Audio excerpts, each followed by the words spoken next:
Hello Matrix. Let's talk about Dropout in deep learning, its pros and cons, best practices, and some cool trivia to better understand this essential technique in AI. Dropout is a technique used in deep learning to prevent overfitting, a common problem where a model learns the training data too well and struggles to generalize to new data. It was introduced by Geoffrey Hinton and his collaborators in 2012, and has since become a widely used method in training neural networks. To help you understand Dropout, think of it as a way to make neural networks more robust. During training, Dropout randomly drops or deactivates some neurons in the network, forcing the remaining ones to learn more essential features. This way, the model doesn't rely too heavily on any single neuron and becomes better at generalizing to new data.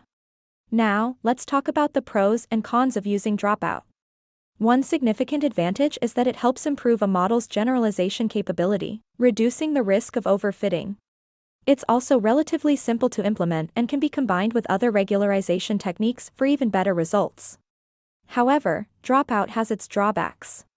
One downside is that it can slow down the training process since the model needs to be trained with various neuron configurations.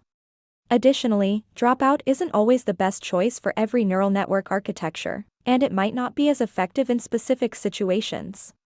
So, what are some best practices when using Dropout in deep learning? Here are a few tips. Apply Dropout only during training. Make sure you don't use Dropout during the testing or validation phase, as it might lead to inconsistent results. Experiment with different dropout rates. Start with a dropout rate of around 0.5, but feel free to try different rates to see which works best for your model. Use Dropout with other regularization techniques. Combine Dropout with techniques like weight decay or early stopping for more effective regularization. Monitor the training progress. Keep an eye on the training and validation loss to make sure Dropout is working as expected. When it comes to Dropout, there isn't a one-size-fits-all rule. However, a good rule of thumb is to start with a dropout rate of around 0.5 and adjust it based on your model's performance. Also, don't be afraid to experiment with different rates and combinations of regularization techniques.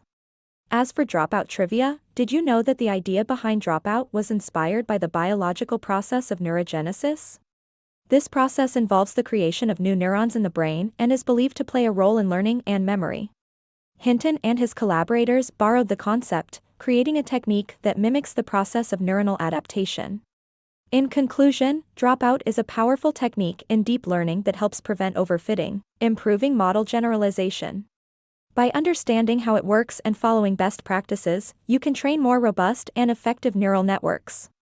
Stick around, Matrix, as we continue exploring the world of deep learning and AI, uncovering techniques, insights, and best practices to help you understand and master these powerful tools.